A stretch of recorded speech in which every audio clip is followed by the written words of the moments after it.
मागील आठवड्यामध्ये कधी नव्हे ती सीनामाय कोपल्याचं विदारक चित्र सोलापूर जिल्ह्यामध्ये निर्माण झालं होतं। सीना नदीला आलेल्या पुरामुळं सोलापूर जिल्ह्यातील 3 ते 4 तालुके हे पुरामध्ये गेले होते। प्रचंड नुकसान झालं होतं।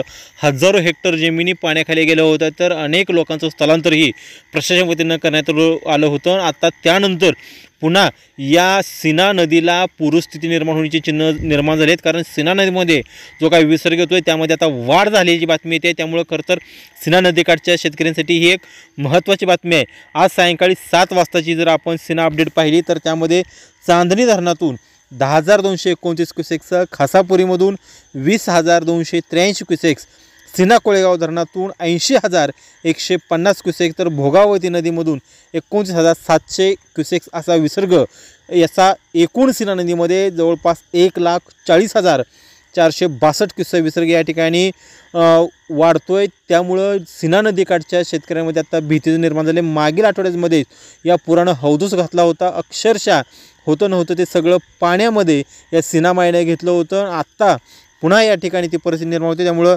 या सीना नदीकाठच्या तीरावरील नागरिकांनी काळजी घ्यावी। पाण्याची आवक आणि पावसाचं प्रमाण लक्षात घेता या नदीपात्रांच्या विसर्गामध्ये वाढ होण्याची शक्यतासुद्धा कार्यकारी अभियंता सीना कोळेगाव प्रकल्प विभाग परांडा यांनी केले। त्यामुळे आता पुन्हा एकदा सीना नदीकाठच्या शेतकऱ्यांनी सावधानता बाळगावी असं आवाहनही प्रशासनाच्या वतीने या ठिकाणी करण्यात येत आहे।